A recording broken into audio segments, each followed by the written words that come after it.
Bid and welcome back to reacting to PvP Civilization, the Swords. And this is, but I joined the enemy of the PvP Civilization. It means this is gonna be the second to the last episode of PvP Civilization. And sooner there will be a final day. And yeah, let's get started and let's go.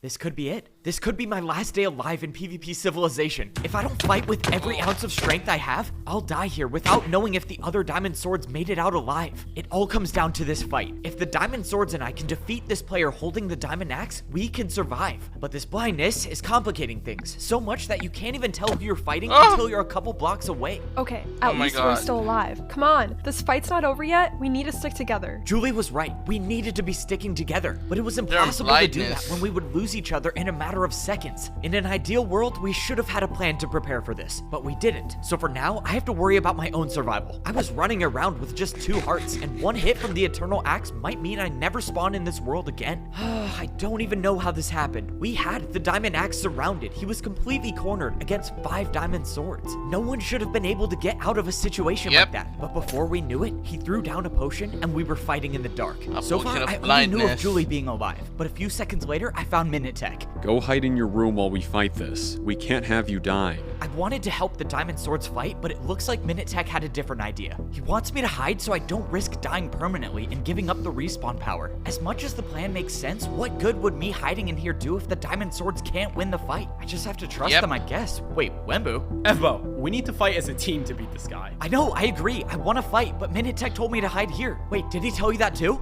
No, I was just catching my breath. But we have to fight. We can't let the others die. As much as I trusted Minitech's strategy, I had to follow Wembu on this one. I wasn't weak anymore. I could fight, and me being on the battlefield might just help my family stay alive. I thought I caught up to Wembu when I heard the sound of PvP attacks, but as I got closer, I saw Foray fighting the Diamond Axe all by himself. The Diamond Axe must have been low on health because he took off running after the exchange. But instead of pursuing him, Foray backed off and told me to group up with the other Diamond Swords. I was just about to follow him, but then I stopped. The Diamond Axe was weak, he had to be, and I was at full health. I already knew all 4 Diamond Swords were still alive. So if I end this right here, we all walk away from this. I chased after the Diamond Axe until suddenly the darkness lifted, and I just barely caught a glimpse of the axe climbing the ladder to the Video Journal headquarters. This player was trapped. There was nowhere for him to run. So despite Minitech and Foray telling me to back off, I wasn't gonna waste this chance. When I got to the top of the ladder, I saw the player holding the Eternal Axe, but I didn't hesitate. I knew this player was weak, and he was just trying to use the Eternal Axe to make me lose my focus. I got hit down the ladder, but managed to catch myself. Oh my, nice hit, evbo. This wasn't the time to give up now. One more hit could be the difference between life and death for my friends. I don't know why this Diamond Axe spared my life before. And while that question's gonna weigh on me, I can't afford the time to find the answer. I have to end this now. My friends' lives are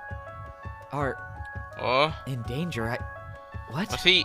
I don't understand. Who are you? What is he holding? Evbo, I wanted to apologize for not keeping my word. I told you before that I would help the Swords fight extinction, and since then, all I've done is make that goal harder to achieve. So I'm not going to wait here any longer questioning whether the other Diamond Swords will trust me or not. I'm coming down there. But I'm bringing with me a plan. A plan to help you and the Swords protect your respawn power and stay alive.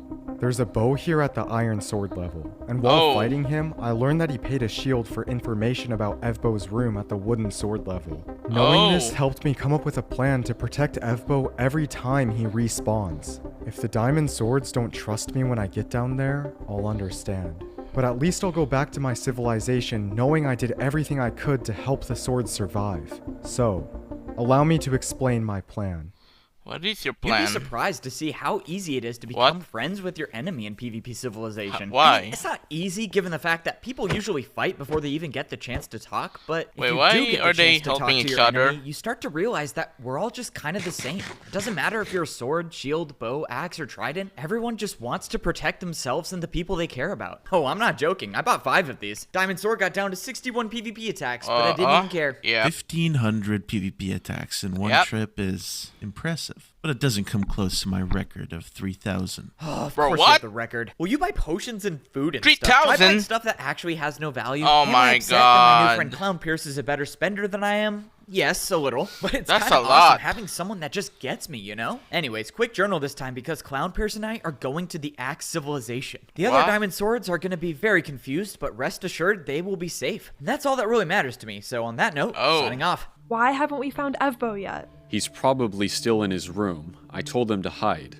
I have a feeling he might not be there. I didn't expect the diamond swords to understand why I was leaving the sword civilization with the same person we were just fighting against. I wish I could just tell them what was going on, but apparently the less people that know about this plan, the better. Julie, stop! We don't need to fight. Evbo, what are you doing? Clownpierce and I are going to the Axe Civilization. I promise you guys that this will all make sense soon, but just believe me that you guys are safe. How do we know that's true? Tell us what's going on. Julie, you told me once before that you didn't need a good reason to trust Foray, so all I'm asking is just for you to do the same with me. Do you trust me? Yes, I do.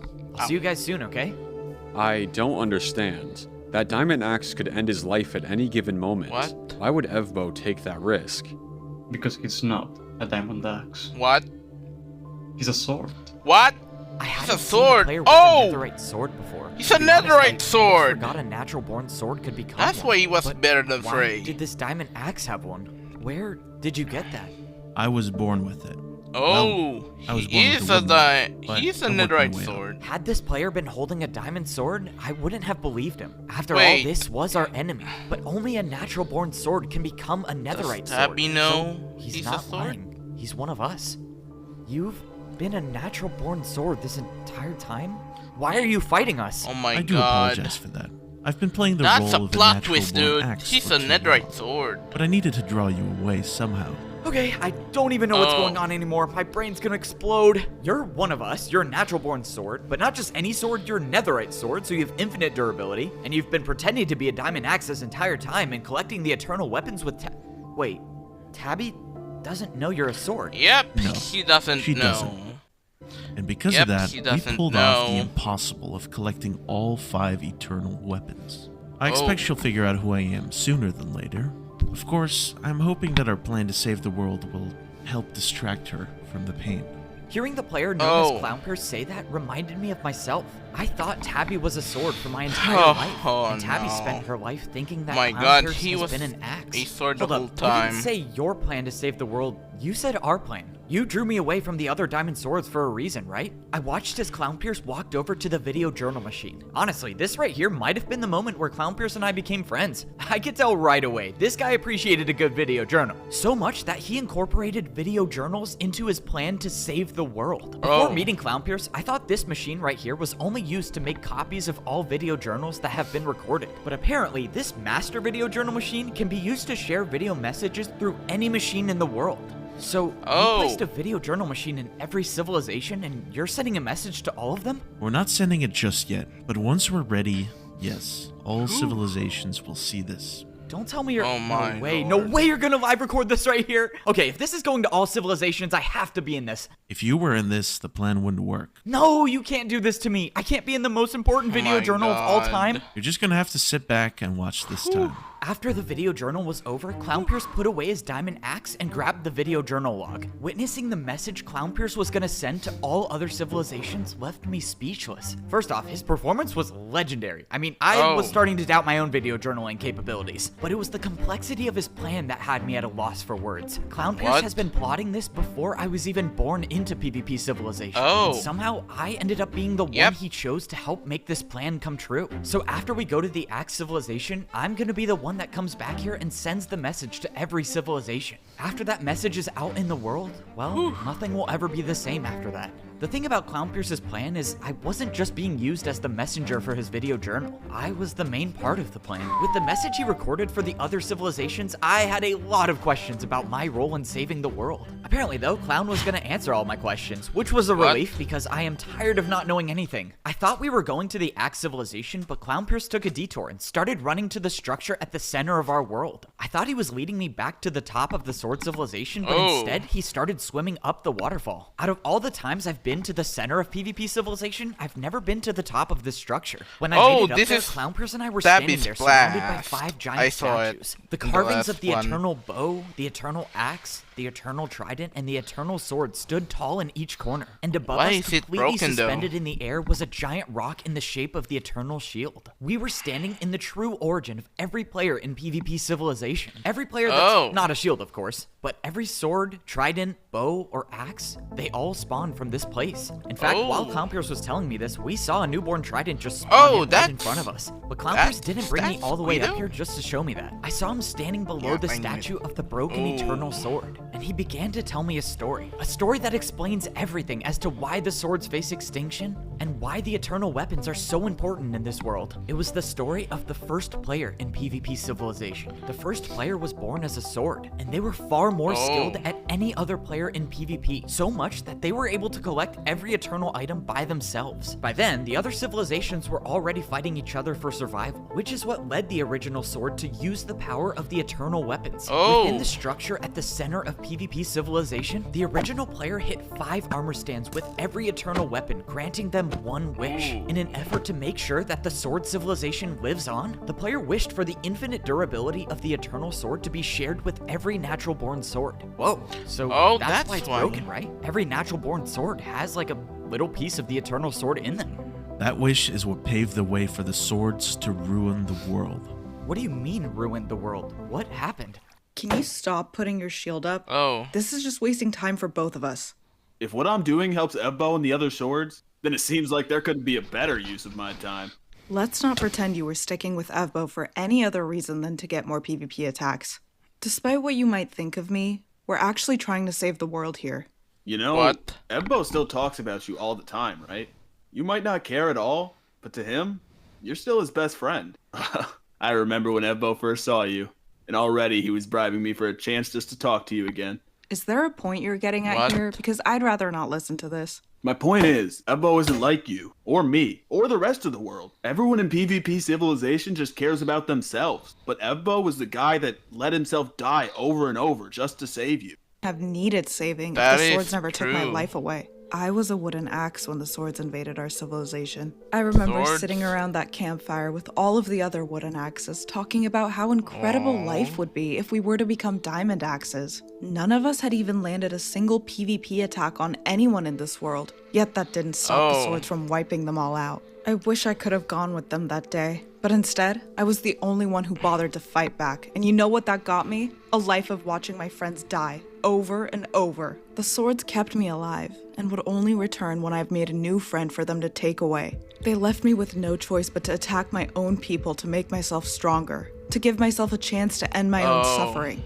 The funny part is, some of those swords were already netherite swords. They didn't need to rank up their sword. They didn't need durability. They did it because they enjoyed it. You're right. evbo might be better than both of us, but I can't forgive the swords for what they did to me.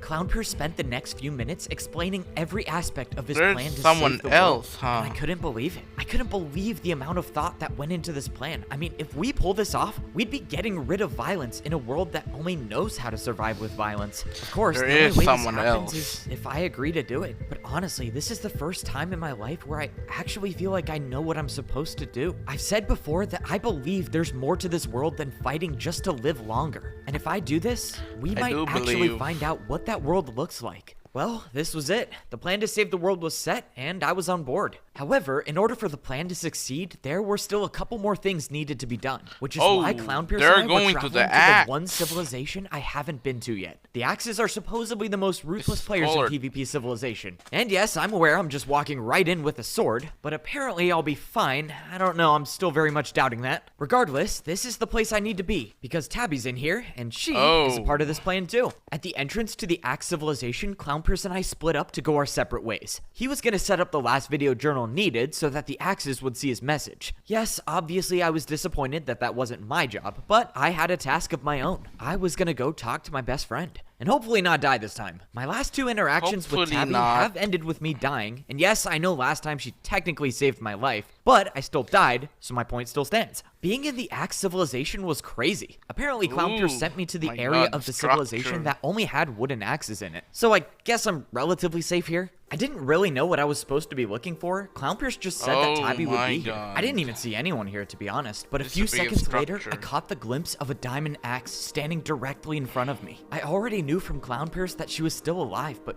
well, this was the first time seeing her with my own eyes. What are you doing here? I gave you a chance to live longer, and now you come here? Are you trying to die? Hearing Tabby be concerned about my survival kind of made me think that I might not die for the third time. It's okay, I'm not trying to die. Well, at least not now, that is. But Clownpierce was the one who brought me here. We came here together, and right now he's, well, I actually don't know what he's doing, but he's here. And he brought me here to help you guys use the eternal weapons.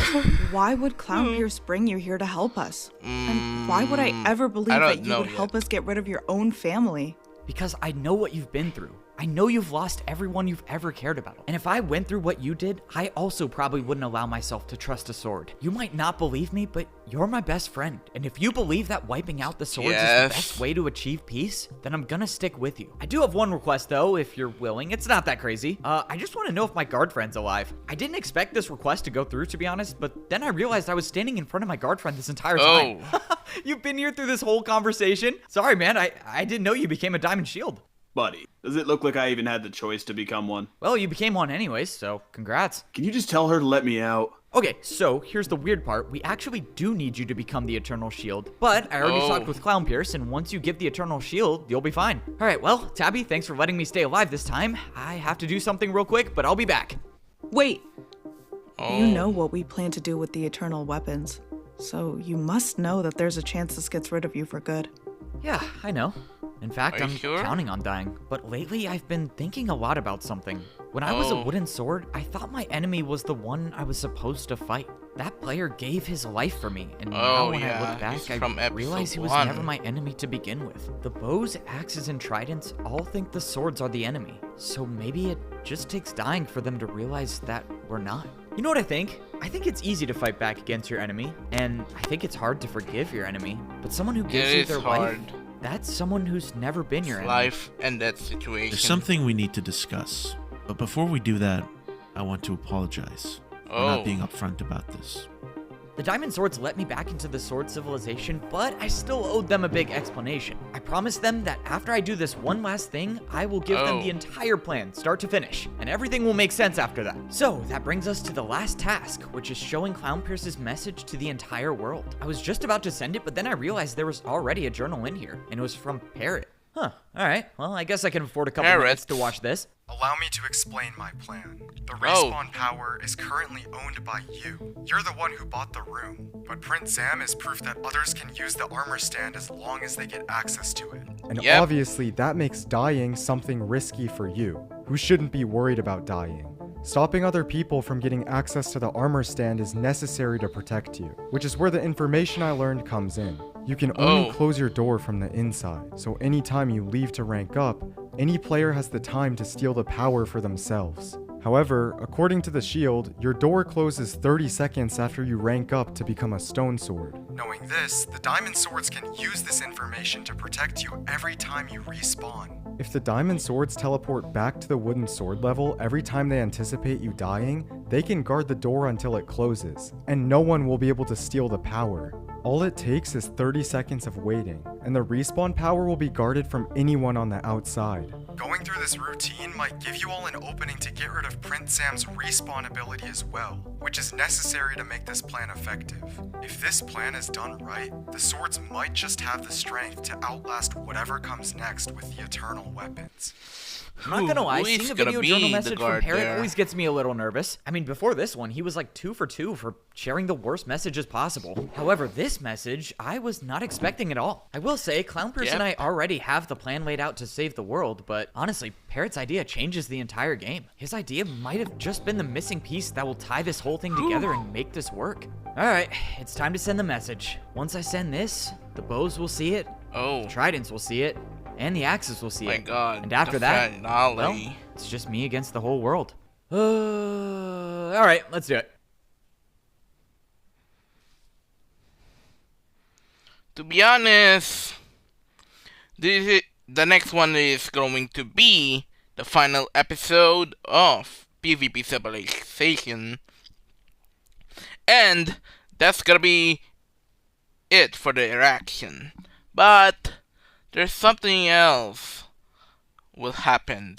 What will happen next?